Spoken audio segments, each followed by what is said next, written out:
The rope burns where it circles her wrists.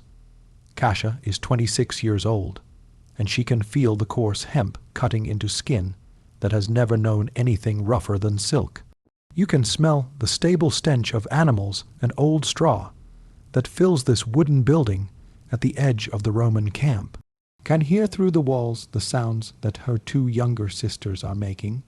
Not screaming, not yet, but the high keening of terror that comes before screaming.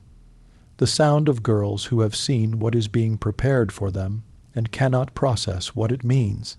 She was until 9 days ago Princess Kasia of Pontus, eldest daughter of King Mithridates, a woman raised in palaces overlooking the Black Sea, educated in Greek philosophy and Persian poetry, betrothed to a prince of Armenia whose kingdom would have doubled her father's power. She was the jewel of her father's court, the pride of his dynasty, the future queen of an empire that would have stretched from the Caucasus to the Euphrates. Now she kneels in stable filth, her ceremonial robes torn and stained, her hair matted with dirt and dried blood from a wound on her scalp that no one has bothered to clean. Around her, Roman soldiers move with the casual efficiency of men performing routine work, checking ropes, adjusting equipment, leading animals into position. They do not look at her. She is not a person to them. She is a component in whatever apparatus they are constructing. Through a gap in the wooden slats, she can see into the adjacent stall. Her sister Leodice, 19 years old, is bound to a post in the center of the space, her arms pulled behind her and tied so that her body is forced into an arch. Her face streaked with tears she no longer has the strength to wipe away. Her sister Nisa, 18, barely more than a child, is in the stall beyond, similarly bound, her small frame trembling so violently that Kasia can see the vibrations from 30 ft away. And in each stall she can see what the Romans have brought. The horses, massive cavalry stallions, war-reined, selected for size and temperament, held by handlers who know exactly what these animals will do when released toward a bound and helpless woman. She has heard of this punishment.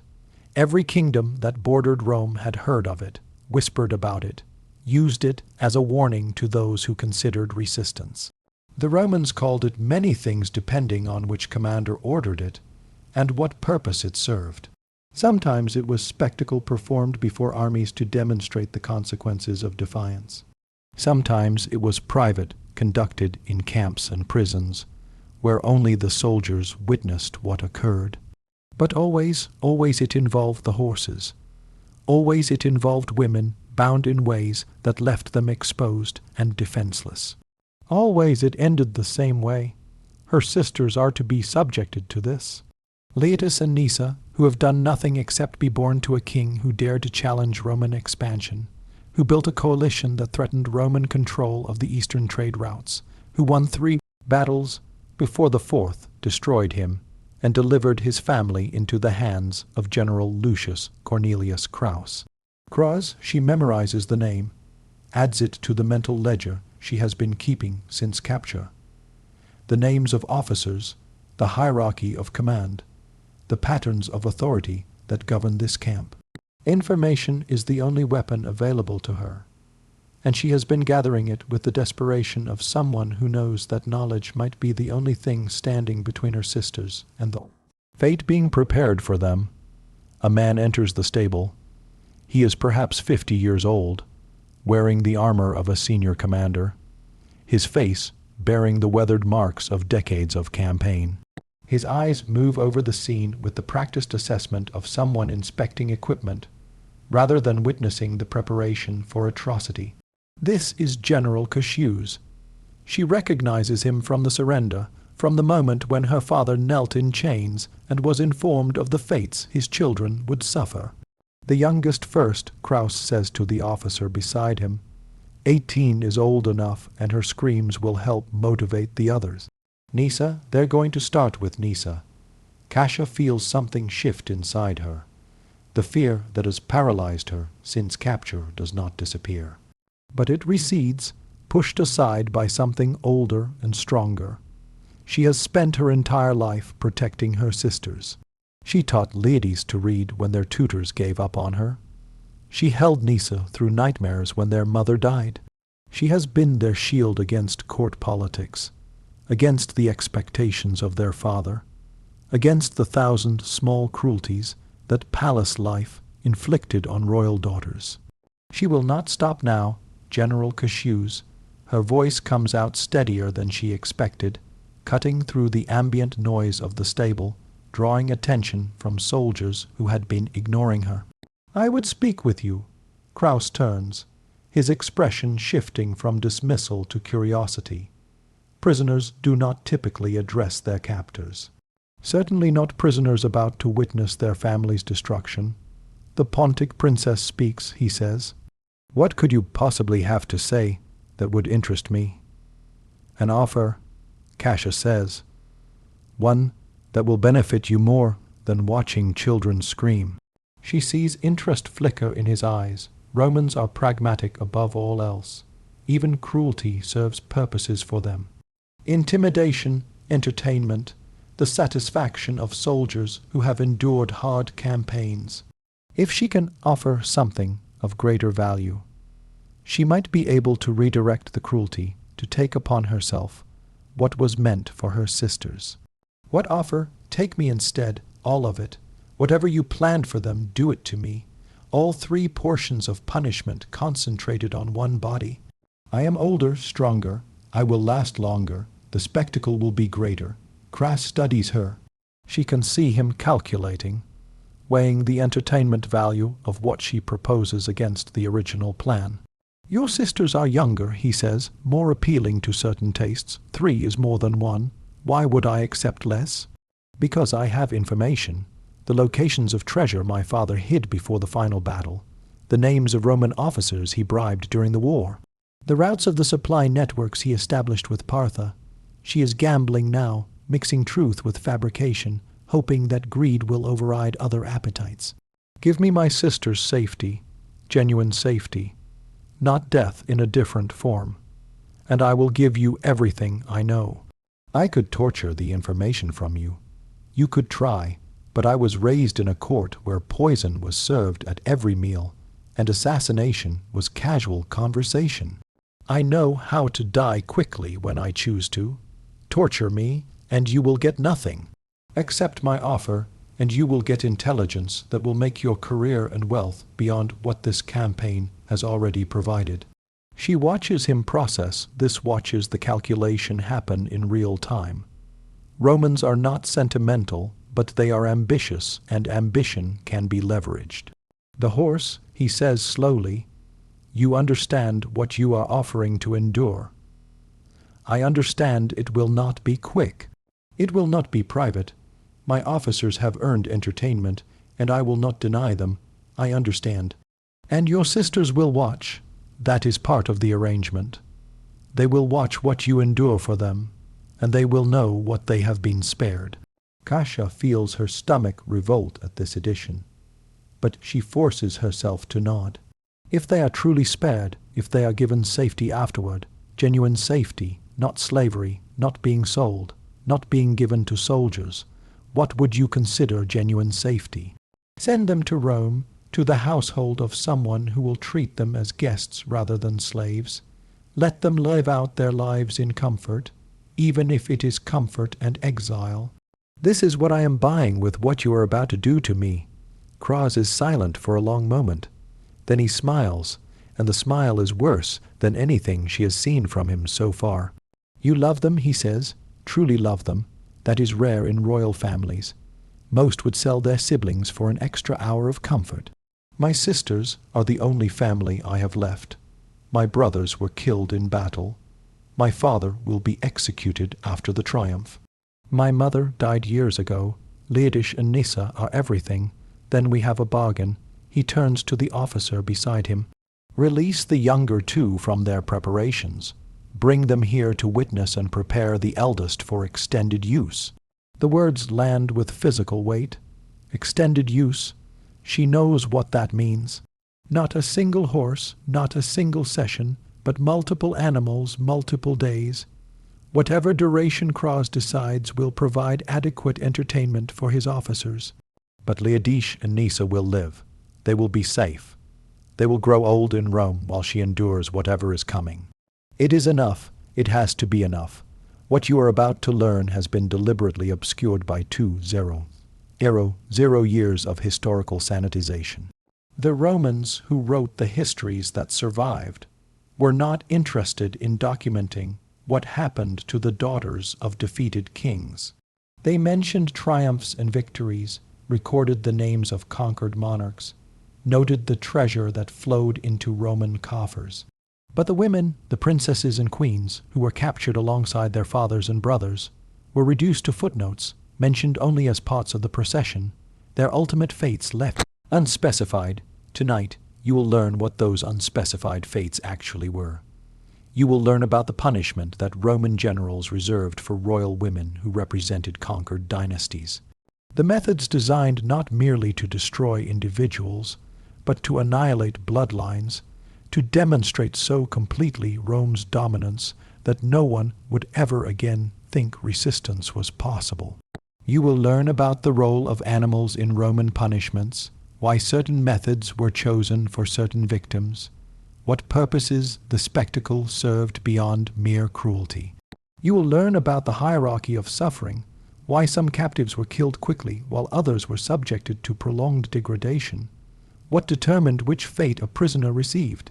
You will learn about the women who chose to endure these punishments to protect others, the mothers who bargained their bodies for their children's lives, the sisters who took upon themselves what was meant for siblings, the impossible arithmetic of sacrifice that Roman captivity forced upon its victims. You will learn why Cassia made the choice she made, what happened during the days that followed her bargain, and what became of the sisters she was willing to destroy herself to protect. Subscribe if you want to understand what Roman victory actually meant for those who experienced it as defeat.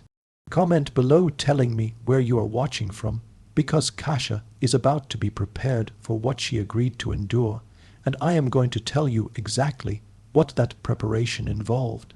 But before I describe what happened to her in that Roman camp, I need to take you back. I need to explain why this punishment existed, what function it served in Roman military culture, and why generals like Cushus believed it was not merely acceptable, but necessary. Because you cannot understand what Cassia endured without understanding the system that made her suffering useful. The Roman punishment involving horses was not random sadism. It was calculated terror designed to serve specific military and political purposes. Rome's eastern conquests had created a problem. The kingdoms of Asia Minor, Pontus, Bithynia, Cappadocia, Armenia were not like the tribal societies Rome had conquered in Gaul and Hispania. They were sophisticated civilizations with long histories, established dynasties, populations that remembered independence and resented subjugation. Conquering these kingdoms was relatively straightforward. Keeping them conquered was far more difficult. The solution that Roman commanders developed was spectacular violence, not merely defeating enemies, but annihilating them so completely that resistance became psychologically impossible. This meant destroying not just armies but symbols, burning temples, melting down sacred objects, and most importantly degrading royal families in ways that stripped them of any remaining dignity or claim to leadership. Royal women were particularly important targets because of what they represented. In the ancient world, dynasty continued through women as much as men. A captive queen might be ransomed and bear sons who would claim their grandfather's throne. A captive princess might be married to a rival king who would use her bloodline to legitimize his own claims. Even as prisoners, royal women remained potential threats to Roman control. The punishments inflicted on these women were designed to eliminate this threat permanently. Not through simple execution, death created martyrs, and martyrs inspired resistance, but through degradation so complete that the women themselves became symbols not of resistance, but of futility of resistance. A princess who had been subjected to public humiliation with animals could never become a rallying point for rebels. Her status had been destroyed more thoroughly than death could accomplish. The horses served multiple functions within this system. First, there was the practical element. Horses were available in any military camp, required no special equipment, and could be used repeatedly without significant preparation. The logistics of punishment mattered to Roman commanders who might need to process many captives in a limited time. Second, there was the spectacle element. The punishment created visual imagery that witnesses would never forget and would share with others, spreading the message of Roman dominance far beyond the immediate audience. Soldiers who witnessed the degradation of a foreign princess would tell the story for years. The story would travel through the empire and beyond, reaching ears that would learn from it exactly what Rome did to those who resisted. Third, there was the symbolic element. Horses represented military power, the cavalry that had crushed the enemy's army. Using horses against the enemies, women completed a symbolic circuit. The same force that had destroyed the kingdom's power was now destroying its future through its princesses. This was the system that had created the punishment Kaja had volunteered to endure. Not madness, not arbitrary cruelty, but calculated destruction, serving purposes that Roman commanders considered entirely rational. The fact that these purposes were served by acts of extreme violence against defenseless women was not considered a moral problem. The women were enemies. Their suffering served Rome. Roman morality did not extend protection to those outside the boundaries of civilization, and enemy kingdoms, by definition, were outside those boundaries. Now let us return to the stable where Kasia has made her bargain, and the preparations for fulfilling it are beginning. The soldiers approach her with ropes and implements she does not want to examine closely. They are professional, efficient, their movements suggesting they have done this before, perhaps many times.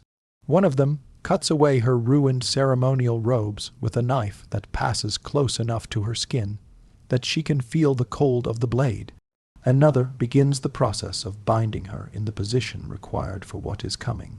Wait, the voice is not Cashu's. Kasia turns her head and sees a younger officer, perhaps 30, wearing the insignia of a tribune. He is watching the proceedings with an expression she cannot read. Not the eager anticipation of the other officers, not the professional detachment of the soldiers performing the work.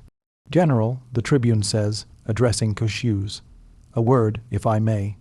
Kraus gestures impatiently. The tribune approaches and speaks in a low voice that Kasia strains to hear. The intelligence, she mentioned the hidden treasury locations. If she dies too quickly, or if her mind breaks before we can extract the information, we lose that value. She agreed to give the information in exchange for her sister's safety. She agreed under duress, facing the immediate prospect of watching her sister suffer. People say anything in such circumstances. If we want reliable intelligence, we need her coherent, cooperative, believing that her cooperation serves her goals. Kraus considers this. Kasia watches the calculation happen again, the weighing of entertainment against practical value. What do you suggest? Delay the intensive measures. Begin with something that demonstrates we are serious, but preserves her capacity to provide information.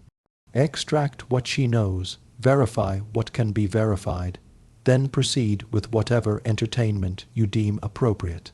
And her sisters, keep them safe, but keep them present. Her cooperation depends on believing we will honor the bargain.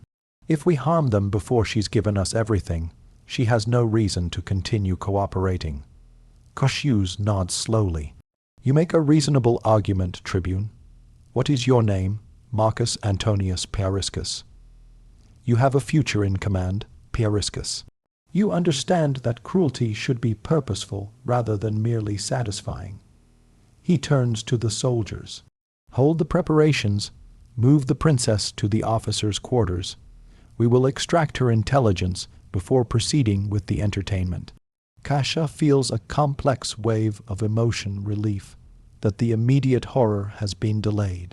Terror at what intensive measures still implies, and something else when she looks at the tribune who intervened. Not gratitude exactly. She is not naive enough to think he acted from kindness, but recognition, perhaps. Recognition that he is someone who calculates, who thinks beyond immediate satisfaction, who might be useful. She files his name away, Marcus Antonius Pariscus, another piece of information for her ledger. The officers' quarters were a tent at the center of the camp, furnished with the comforts that senior Romans expected even on campaign. Cassia sat on a stool before a table where Tribune Pariscus had arranged writing materials, papyrus, ink, a map of the region that she recognized as reasonably accurate. Her sisters had been taken to a different tent, guarded but not bound, with orders to keep them comfortable. She had seen them briefly as she was led across the camp. Lee's face still tear-streaked, but no longer frozen in terror. Nisa clinging to her sister's arm with the desperate grip of a child who has seen too much. They were alive. They were safe for now. Everything else she could endure. The hidden treasury, Pariscus said, start there. Cassia had spent 9 days preparing for this moment. During the journey to the camp, during the hours of captivity before the stable, she had been constructing a web of truth and fiction, real information mixed with plausible lies, designed to keep her valuable as long as possible. My father had 3 primary treasury locations, she began. The first was at Copi, in a vault beneath the Temple of Poseidon. This one the Romans have already found. I know because I saw your soldiers loading the gold onto ships during my transport. Pariscus nodded. This was verifiable information establishing her credibility. The second was Adam Misso's in a cave system 3 miles east of the city.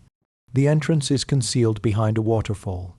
Inside there are approximately 400 talents of silver and 200 talents of gold, plus gems that have not been appraised. You know the exact location. I visited it twice with my father. I can draw a map. She took the pen and began sketching, her hands steady, despite the terror still coiling in her stomach. The treasury at Amizo's was real. Her father had shown her the location as part of her education in dynastic resources.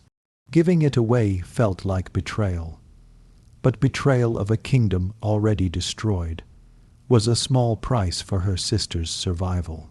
And the third is more complicated. Here she began weaving in the fiction. My father established it in cooperation with Parthian allies in a location east of the Euphrates. I know the general region, but not the specific site.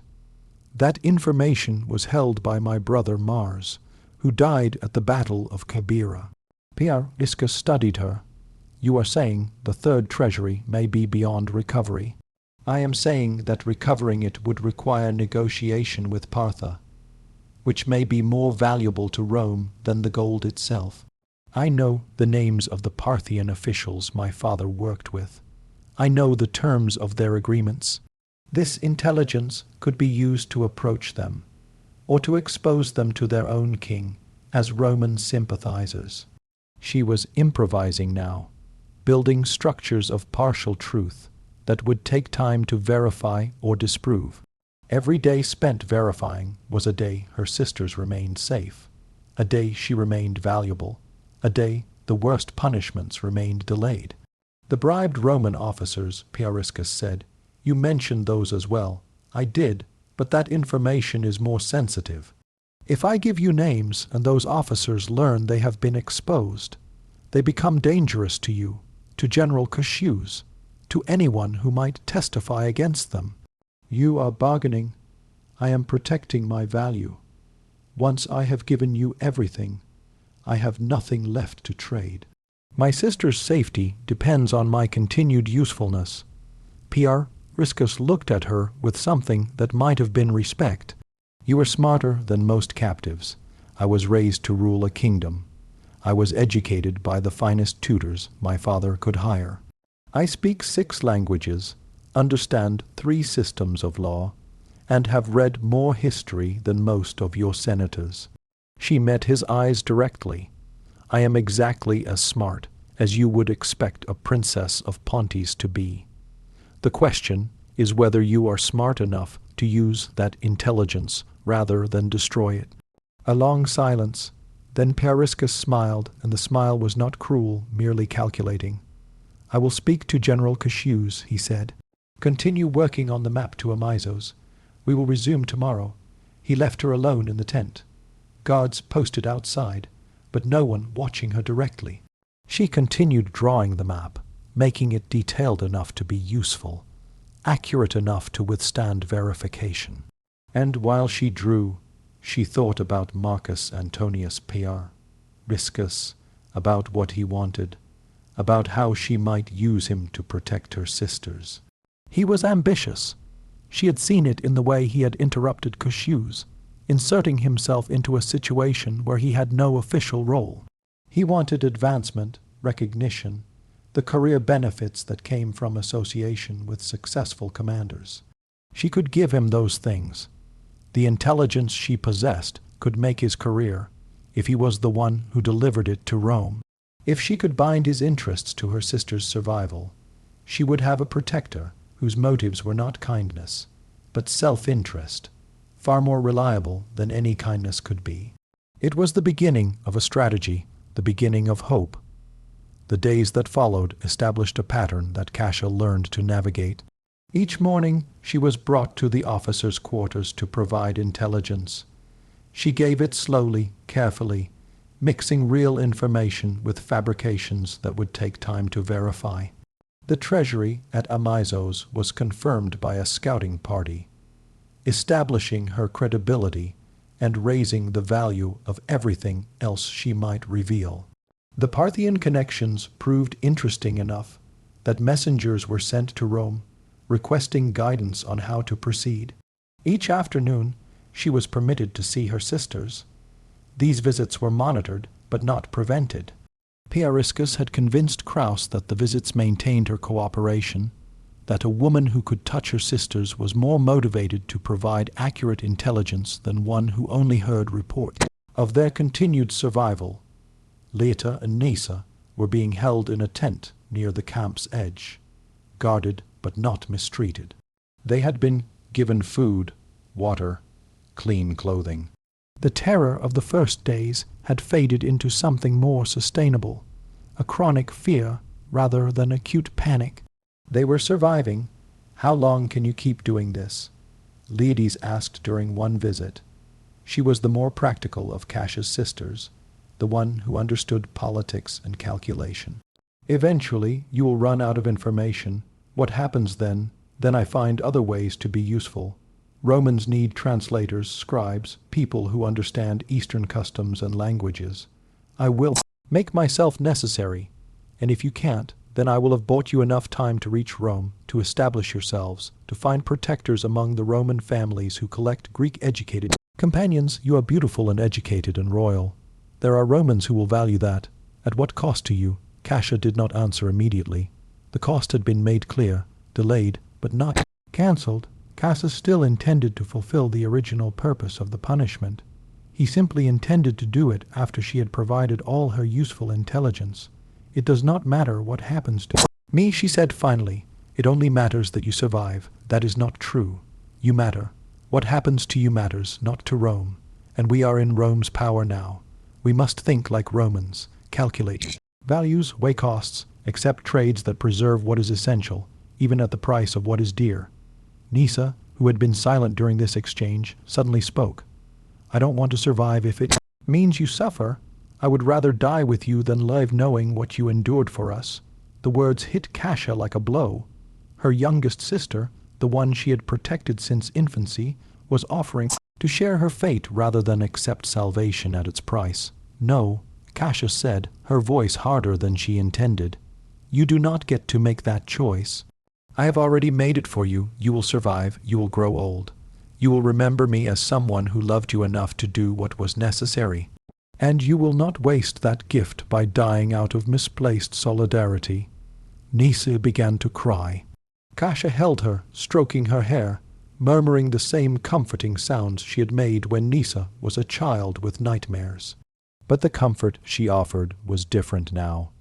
It was not reassurance that everything would be fine. It was the harder comfort of accepting that everything would not be fine. That survival required enduring what could not be changed. 3 weeks into her captivity, Kasia received unexpected news. Tribune Piar Viscus came to her quarters with an expression she had not seen before. Not calculating, not professional, but something that looked almost like excitement. "Orders from Rome," he said. "The Senate has taken an interest in your intelligence about Partha. They want you transported to Rome for further interrogation." Interrogation, a formal inquiry. Senators will question you about the Parthian connections, the eastern trade routes, everything you know about the political situation beyond the Euphrates. If your information proves valuable, there will be rewards. Not freedom exactly, but improved conditions. Status as a source rather than a prisoner. Cassio processed this. Transportation to Rome would mean leaving the camp, leaving the immediate control of cashews, entering a different system with different rules. "My sisters, they will travel with you. The Senate specified that your cooperation depends on their well-being. They understand the arrangement, and General Cashews, he had plans for me." Piariscus' expression shifted slightly. "The general has been informed that your intelligence value exceeds your entertainment value. He is not happy, but he is Roman enough to accept senatorial authority. He will find another way to hurt me, perhaps, but not immediately and not here. In Rome, you will have other protectors, other interests competing for your value." The immediate danger has passed. Kasia should have felt relief. Part of her did feel relief, but she had learned to distrust good news, to look for the traps hidden within apparent salvation. "What do you gain from this?" she asked Piariscus. "You arranged this. You intervened with cashews. You advocated for my value. You sent communications to Rome that prompted this interest. What is your purpose?" Piariscus looked at her with something approaching admiration. "You truly do understand politics. I was raised in them. I gain advancement. The senator who is most interested in your Parthian intelligence is a patron of my family. If I deliver you to him as a valuable source, my career benefits. If your information proves accurate, my judgment is vindicated. If it helps Rome's eastern strategy, I share in the credit. So I am a gift you are giving to advance yourself. You are an opportunity we are both exploiting. You want your sisters safe. I want career advancement. Our interests align. This is how alliances work." Kasia considered this. Piariscus was not pretending to be her savior. He was not claiming kindness or sympathy. He was simply acknowledging the transaction that connected them, the mutual benefit that made cooperation possible. This, she realized, was more trustworthy than any claim of compassion would have been. Self-interest was predictable. Kindness was not. "When do we leave?" 3 days. The general wants to complete certain administrative matters before releasing you to senatorial custody. "What matters?" Piariscus hesitated. "He wants a public acknowledgment of his authority, a demonstration that he controlled your fate even though he is relinquishing you." "What kind of demonstration?" "A ceremony. Public submission to Roman authority performed before the army. Nothing physically harmful. Senate has made clear that you are to arrive in Rome intact and capable of providing testimony, but psychologically significant. He wants the soldiers to see that you bend to him, even though you are escaping the punishment he originally intended." Kasia understood. Kraz had been denied his entertainment. He wanted something to compensate, some visible proof of his dominance that he could point to when other officers asked why he had released a valuable captive. "What will the ceremony require?" "You will kneel before him publicly. You will speak words of submission that he will provide. You will kiss his feet as a gesture of acknowledgement. Your sisters will witness this, as will the entire camp. Humiliation rather than destruction. A wound to her dignity rather than her body in ledger of costs and benefits that governed her existence now. This was acceptable.